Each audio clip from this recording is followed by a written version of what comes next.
avem în mijlocul nostru un grup de prieteni din Ucraina. Au fugit din calea războiului. Au lăsat în urma lor case, familii, prieteni, poate soți care sunt pe front. Au lăsat țara în care s-au născut și au fugit pe alte meleaguri. Ne rugăm ca Dumnezeu să binecuvinteze Ucraina. Dumnezeu să protejeze țara aceasta. De la o graniță până la cealaltă, mâna lui Dumnezeu să fie peste țara aceasta.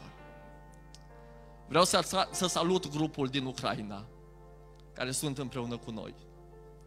Dumnezeu să vă binecuvinteze. Sunteți o binecuvântare pentru noi. Și vrem să avem un timp special de rugăciune pentru țara aceasta. Haideți să-i primim cu bucurie, cum știm noi să facem.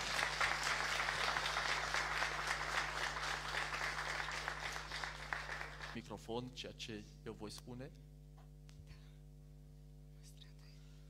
Încă o dată vrem să salutăm pe prietenii noștri din Ucraina. Еще один раз мы хотим поприветствовать наши гости с Украины. Ne-am bucurat ca în Biserica Shalom și prin Biserica Shalom să fie găzduiți în săptămâna cea trecută aproape 500 de refugiați. Мы очень рады, что могли быть гостеприимными для 500 человек с Украины. Am fost acolo în vamă, Мы были на границе împreună cu echipa de voluntari. вместе с группой волонтеров с церкви. În fiecare seară și Каждый вечер. Am plecat de acolo undeva și la 3-4 dimineață. Мы отправились оттуда в 3-4 утра. Pentru că Mântuitorul Iisus Hristos spune să vă arătăm dragostea Lui. Иисус Христос говорит, чтобы мы показывали любовь каждому из вас. Știu că atunci când vă abordam și când abordăm refugiații, ei se tem de propunerea de a veni să doarmă. Мы, когда встречаемся с вами, некоторые люди очень сильно боятся того, что мы можем предложить вам прийти в церковь. Вы не должны бояться. Dar nu suntem aici să vă facem rău, ci să vă ajutăm. Мы не для этого здесь находимся, чтобы сделать вам какое-то зло. Dumnezeu prin voi ne binecuvintează și pe noi. Господь при вас нас благовещает. Pentru că spune că niciun efort făcut în numele Lui nu va rămâne nerăsplătit. Ни одна сила не может, чтобы не благословила всех нас для вас. Săptămâna aceasta urmează să dormiți în clădirea bisericii dumneavoastră. На этой неделе вы остаетесь у нас здесь, в Aveți церкви. 2 camere pregătite sus special pentru dumneavoastră. Приготовлено 2 комнаты специально для вас. Dar pe lângă dumneavoastră alți 30 de refugiați care vor veni și vor dormi în auditoriu. Еще к вам присоединятся 30-40 человек, которые нуждаются в нашем помощи. Они будут здесь гостить. Cel mai important, ne rugăm ca Dumnezeu să binecuvinteze Ucraina cu pace. А важно то, что мы благовещаем то, чтобы уже закончилась эта война и чтобы был мир в Украине. Să o păzească de la o graniță până la cealaltă. Чтобы Господь сохранял людей с одной границы к другой границе. Dumnezeu să binecuvânteze pe cei care au rămas în urma voastră Господь, și care что n-au putut pleca. благовестил всех людей, которые остались там и не смогли приехать. Să-i păstreze cu viață. Чтобы сохранили им жизнь там.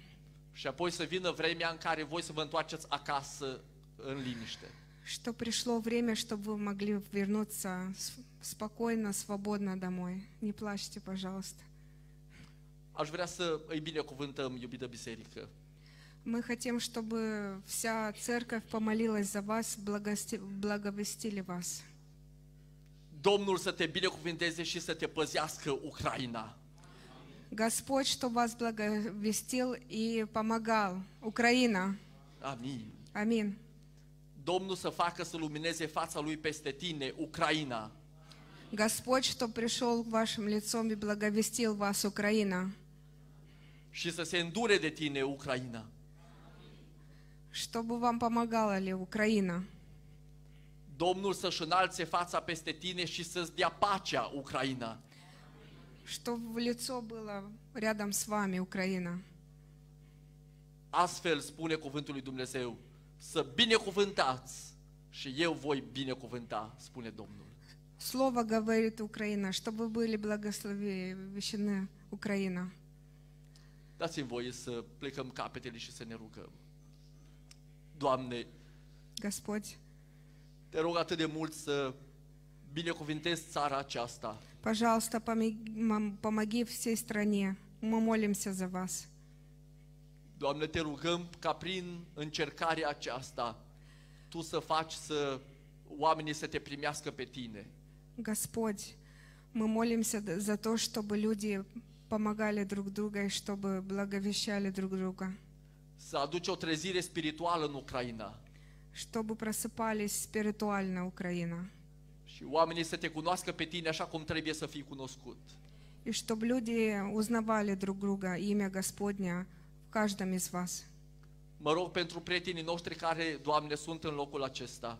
Мы молимся за всех вас, которые вы находитесь у нас здесь, Pentru cei care au fugit din calea războiului.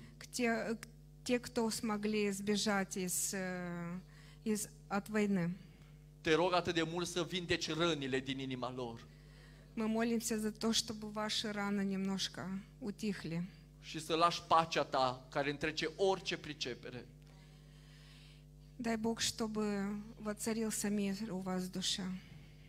Doamne, te rog atât de Gospod. mult pentru cei care au rămas în urma lor, să-i protejezi și să-i ții în viață. Господь, помолимся за то, что кто остались там, чтобы у них все было хорошо. Urmează ca și alții să vină în locul acesta. На следующей неделе другие люди, которые остались там, придут к нам. Te rugăm să ne dai resursele potrivite să-i putem caza și hrăni. Дай Бог, чтобы у нас была возможность приютить всех, которые придут с Украины. Urmează ca prietenii noștri care sunt în locul acesta să călătorească în altă țară din vestul Europei. Дальше отсюда вы будете за границей, и мы сможем вам помочь, чем сможем. Te rugăm să-i păzești de orice rău. Мы молимся за то, чтобы зло никогда не было возле вас, Să-i ferești de orice om rău. чтобы люди злые не были возле вас, Și ajută-i să ajungă cu bine la destinație. и чтобы помог вам Господь дойти до оттуда, куда вы хотите поехать, в любую страну мира, чтобы вы доехали с миром.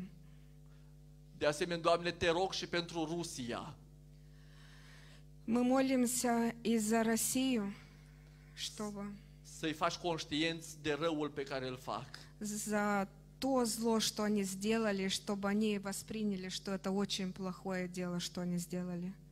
În Ucraina, Doamne, mor oameni nevinovați, copii nevinovați din cauza lor. В Украине умирают невинные люди, дети, родители. Остались ваши мужья, которые тоже невинно умирают. Te rog să cercetezi și Rusia. Пожалуйста, сделай так, чтобы пришли мозги России, чтобы это закончилось. Mulțumim, Doamne, că suntem în locul acesta la închinare. Спасибо, что мы можем поклониться и помолиться за то. Binecuvântat să fie numele Tău. Благослови имя Господне. În numele Domnului Iisus m-am rugat. Во имя Господа Иисуса Христоса. Аминь. Amin. Amin.